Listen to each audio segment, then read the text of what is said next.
مساء الفل يا حلوين، عاملين ايه؟ وحشتوني جدا جدا. لو لسه بقى بتعملي الجلاش بالطريقة العادية، لا انسيها خالص. النهاردة بقى هقولك ازاي تعملي احلى صينية مكشكشة بالجلاش. ولا بقى تحتاجي حشوة ولا تحطي طبقات ولا تدهني ولا اي حاجة. طريقة سهلة جدا وبسيطة، مش بتاخد معاكي وقت خالص، وبتبهر اي حد بيدوقها. شايفين القطعة طالعة متماسكة ازاي؟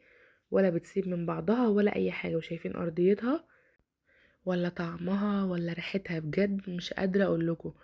تعالوا بقى نشوف هنعملها مع بعض ازاي، وهقولكوا على التركات والحركات اللي بتخلي طعمها تحفة وريحتها احلى. انا معايا لفة الجلاش دي نص كيلو صافي. انا شارياها من هو مش عارفه اسمه ايه بصراحه، اللي هو ايه، بيتعمل في نفس اليوم، مخبز تقريبا او حاجه زي كده، مش من السوبر ماركت، اقصد يعني ان هي مش مجمده. ده نص كيلو صافي. جبت صينيه دهنتها سمنه كويس جدا. هجيب بقى الجلاش ورقه ورقه، هبتدي ان انا اكشكشها كده، عشان كده هي اسمها مكشكشه. هبتدي اكشكشها من غير ما ادهنها سمنه ولا اي حاجه. مش هدهنها اي حاجه، هبتدي بس ان انا اكشكشها كده واحده واحده، زي ما انتوا شايفين كده. بالطريقة دي كده حاجة سهلة وبسيطة، مش بتاخد وقت خالص، وفي نفس الوقت حاجة جديدة. كمان جبت معايا كوباية سمنة، سيحتها. انا حطيت نصها سمنة بلدي، والنص التاني سمنة جبنة بريحة القشطة الفلاحي او بطعم القشطة الفلاحي. هبتدي بقى ان انا اخد من السمنة واحدة واحدة كده، وادهن ما بين طبقات الجلاش. اتأكد كويس جدا ان السمنة دخلت ما بين الطبقات بتاعتها، زي ما انتم شايفين كده انا بعمل بالفرشة عشان اتاكد ان كلها شربت السمنه. طبعا انا مولعه الفرن يسخن من قبل ما ابدا اصلا. عملت كل الطبقات ودخلتها الفرن. بتدخليها الفرن 10 دقايق بالظبط. على ما هي بقى تعدي ال10 دقايق بتاعتها، هنعمل بقى التشريبه بتاعتها، عباره عن كوبايه لبن ومعلقه ونص كاسترد، زي ما انتم شايفين كده.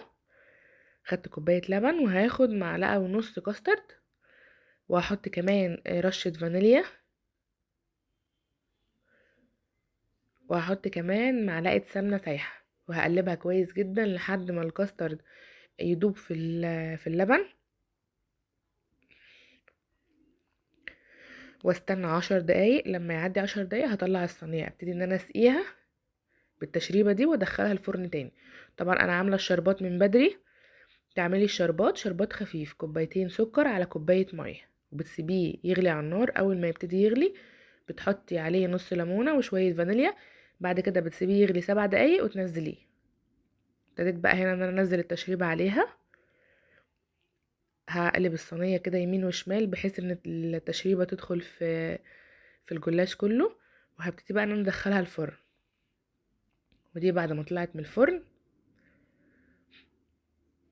هسقيها بقى بالشربات.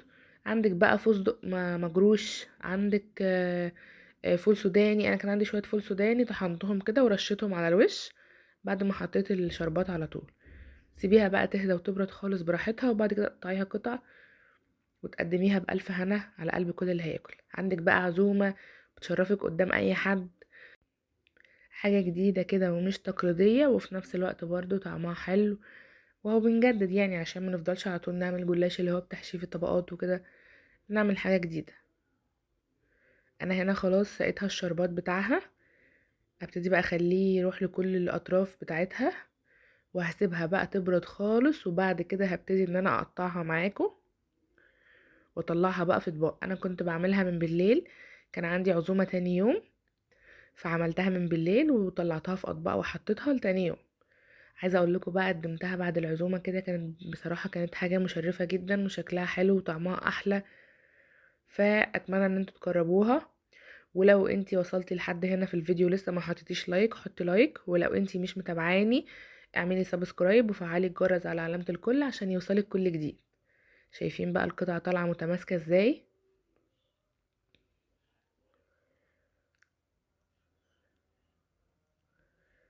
عايزه اقول لكم بجد طعمها حلو جدا. انا هنا بقى قطعتها زي ما قلت لكم، طلعتها حطيتها في اطباق. وبس كده، ويكون الفيديو بتاعي خلص النهاردة، واشوفكم ان شاء الله في فيديو جديد على خير. هتوحشوني جدا جدا.